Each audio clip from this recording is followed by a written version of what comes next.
பிதாவாகிய தேவனுக்கும் என்றும் மாறாத ஆண்டவர் இயேசுவுக்கும் மகிமை உண்டாவதாக. ஆவியான தேவன் தானே இந்த நாளில வேத வசனத்தின் மேல் நீங்கள் வாஞ்ச உள்ளவர்களாக உங்களை நடத்தி ஆண்டவராகிய இயேசுவனுடைய அற்புதமான தொடுதலை நீங்கள் பெற்றுக்கொள்ளும்படி தேவன் செய்வாராக. யாத்ராகமம் 2ஆம் அதிகாரம் 24வது வசனத்தை வாசித்து பாருங்கள். தேவன் அவர்கள் பெருமூச்சை கேட்டு தாம் ஆபிரகாமோடும் ஈசாக்கோடும் யாக்கோபோடும் செய்த உடன்படிக்கையை நினைவு கூர்ந்தார். தான் தெரிந்து கொண்ட இஸ்ராயல் மக்கள் எகிப்திலே 430 வருஷம் அடிமைகளாக இருக்கிறார்கள். அவர்கள் அடிமைதனத்தில் அவர்களிடம் பெருமூச்சை அவர்கள் ஜெபத்தை கேட்டோ அவர்களுடைய பக்தியை பார்த்தோ தேவன் நினைக்கவில்லை. ஏனால் அவர்களுக்கு ஜெபிக்க தெரியாது, அவர்கள் பக்தியோடு இருந்ததும் இல்லை. என்றால் அவர்கள் அடிமைகளாக இருந்ததுனால தன்னை உண்டாக்கிய தேவனை அவர்கள் மறந்து விட்டார்கள். இன்றைக்கும் பாவ அடிமைகள், குடிகார அடிமைகள், பெண் அடிமைகள், பண அடிமைகள், பதவி அடிமைகள், உலக அடிமைகள் என்று உலகில் ஜனங்கள் பல பேர் வாழ்ந்து கொண்டிருக்கிறார்கள்.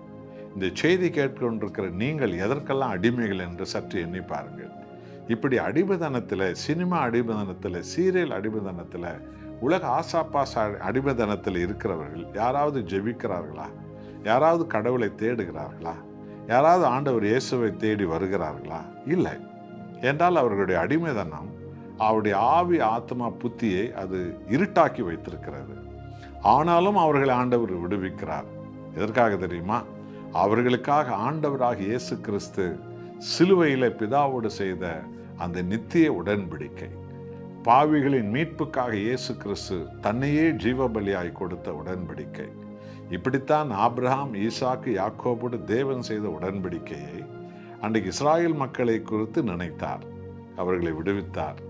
இன்றைக்கு முழு உலகிலே எல்லா மக்களையும், அடிமைதனத்தில் மூழ்கியிருக்கிற மக்களை, இதோ கேடுகளிலே, பாடுகளில், அக்கிரமங்களில் மூழ்கியிருக்கிற மக்களை ஆண்டவராகிய கடவுள் ரட்சிக்கிறார். எதற்காக தெரியுமா?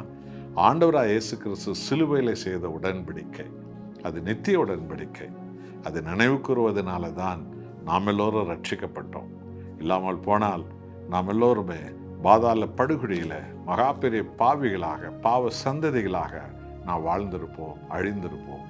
ஆனால் இயேசு கிறிஸ்து சிந்திய ரத்தம், தேவன் நம்மை நினைத்தார். அவர் உடன்படிக்கை நினைக்கிறவர். எத்தனை அன்பின் கடவுள் என்று உங்களுக்கு புரிகிறதா? ஒப்பு கொடுங்கள் முழுவதுமாக.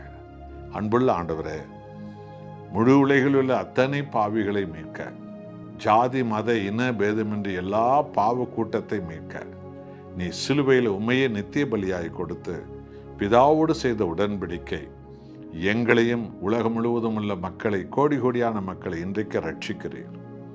உமது ரத்தம் சிந்தி உடன்படிக்கைத்தான் காரணம். உமக்கு கோடி நன்றி. என்னோடு ஜெபிக்கிற உமது பிள்ளைகள் ஒவ்வொருவரையும் ரட்சித்துக் கொள்ளும், விடுவித்துக் கொள்ளும், ஆசீர்வதியும், சுகமாக்கும். இயேசுவின் நாமத்தில் பிதாவே.